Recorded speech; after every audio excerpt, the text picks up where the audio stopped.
London, October 1863. Above the noise of a tavern on Great Queen Street, 12 men from 12 football clubs are trying to do something nobody has ever done. Write the game down. Because right now, football isn't one game, it's dozens. Every school, every club, every town plays by its own rules. Some let you catch the ball, some let you carry it, and some let you do something they have a polite word for: hacking, kicking your opponent in the shins, deliberately, legally. We've told you how this room gave birth to the game. Nobody ever tells you how the game survived. Because a rule book isn't written once, it's written every time the game breaks. 6 meetings, 1 winter. Before it's over, the room will split in 2, and both halves will conquer the world. You know the room. October 1863. 6 meetings, 12 clubs, 1 pen, and the question of hacking splitting the table in half. In part 1, that winter was a birth. Watch it again as something else. The first time the game broke, and the first time the law had to save it. On December 8, 1863, the vote goes against hacking, and against carrying the ball. Blackheath withdraws. The men who walk out will go on to codify rugby. The men who stay publish 13 laws, 13, on paper, for anyone to read, anywhere on earth. That's the whole trick. That's why this game travels. Not because of what it allows, but because of what it wrote down. Hour 0 isn't a kickoff, it's a signature. For its first 3 decades, football polices itself on an honor system. Gentlemen do not foul deliberately. That's the theory. Umpires stand off the field and wait to be appealed to, like witnesses at a duel. The theory is failing. Because there's one crime the laws can't answer: the deliberate foul that stops a certain goal. Commit it, and the worst you concede is a free kick into a wall of bodies. Cheating, it turns out, is profitable. The answer comes from Milford, a linen mill village in County Armagh, Ireland.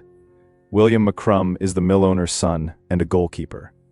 He knows exactly what a deliberate foul steals because he's the last man standing behind it. His proposal: punish the crime with a one-on-one execution. 1 kick, 12 yards, keeper against taker, nobody else allowed near. The football establishment is horrified. To write this into law is to admit that gentlemen cheat. The press and the amateurs sneer at what some call the death penalty, an insult to sportsmen. For a year, the idea is mocked. Then the fouls keep coming. And on June 2nd, 1891, the lawmakers surrender to reality. Law 14 is born. Remember this man. Football will give him immortality and almost nothing else. By the 1920s, defenders have solved football. The offside law requires 3 opponents between attacker and goal, and defenses have learned to weaponize it, stepping up in pairs to strangle the game 1 whistle at a time. Crowds are watching a sport suffocate. So in 1925, the lawmakers perform surgery with a single word. 3 becomes 2. The effect is instant and violent. In 1 English season, goals leap by more than a third, over 1,600 extra. It is the single most explosive rule change the sport will ever see. And it proves something the men of 1863 never intended. The laws aren't just a referee's manual. They're a thermostat. Turn 1 word, and you change what 100 million people watch on a Saturday. But the laws can punish teams and reshape tactics. They still can't reach the individual. For that, football will need a riot, a war hero, and a traffic light. June 2nd, 1962. Santiago, Chile. Chile against Italy, at a World Cup, in front of 66,000 people. And inside 8 minutes, it stops being football. Newspapers have spent weeks trading insults between the 2 countries, and the match detonates on contact. Armed police enter the pitch 3 times. The BBC introduces its broadcast by warning viewers they are about to see the most disgraceful exhibition in the history of the game. In the middle of it stands one man in black, Ken Aston, English schoolmaster, wartime officer. He finishes the match through sheer force of presence and comes away convinced the referee's toolbox is broken. A talking to, or expulsion, a whisper or a gun, nothing in between. 4 years later, the flaw goes global. World Cup quarterfinal, England against Argentina.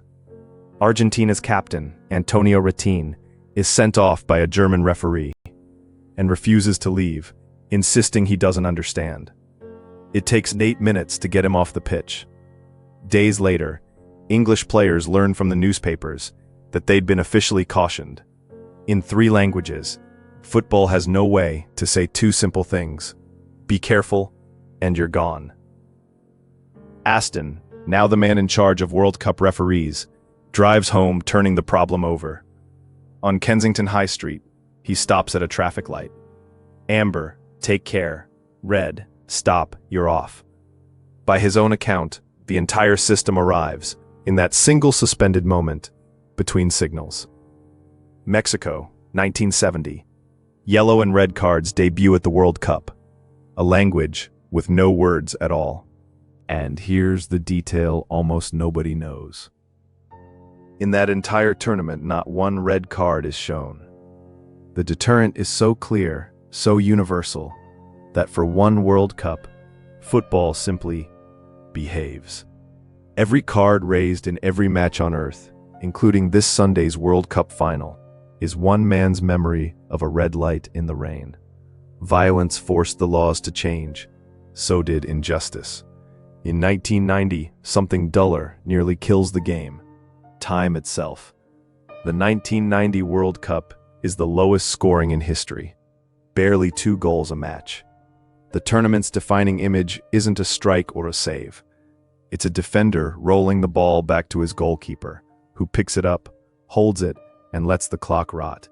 It's legal, it's unwatchable, it's strangling the sport in front of 1 billion people. In 1992, the lawmakers reach for the scalpel again. The keeper may no longer handle a deliberate back pass. Overnight, every goalkeeper on Earth has to learn to play football with their feet. A species forced to evolve by a single sentence. Notice the pattern. 1863, violence. 1891, injustice. 1925, sterility. 1992, boredom. The laws are football's immune system, and every generation, the game invents a new disease. Then the cameras multiply, and the laws face their strangest enemy yet. Everyone can see everything, except the referee. 2009, a World Cup place decided by a handball the whole stadium sees and the officials don't. 2010, an England shot bounces a clear half-meter over the German goal line, on 100 replays, in 1 billion homes, and play waves on. The president of FIFA apologizes. The wall against technology, held for a century and a half, cracks. Goal line technology in 2012. Video assistant referees at the 2018 World Cup. Semi-automated offside in 2022. Tracking players as 3-dimensional ghosts. The room above the pub has become a control room above the stadium. And at this World Cup, the one ending this week, the laws have done something almost poetic. The goalkeeper now has 8 seconds to release the ball, and the referee signals the deadline with a 5-second countdown, on raised fingers, in front of 80,000 people. Throw-ins and goal kicks are on the clock next. 163 years after a room full of men argued by candlelight about kicking each other in the shins, football's laws have become the thing Hour Zero always knew they were: a countdown, running in plain sight. One last thing, about the goalkeeper from the Linen Village. William McCrum gave football its most dramatic moment. The loneliest 12 yards in sport. The shootouts that decide World Cup finals. The single frame where 100 years of law compresses into one kick. And then history let go of him. The family fortune collapsed. The mill money vanished. In 1932, the man who invented the penalty kick died with almost nothing to his name. He couldn't have known that every time a stadium falls silent and one player stands over that white spot with the whole world holding its breath, the game is standing in a dead man's daydream at a mark he put there. 13 laws became 17.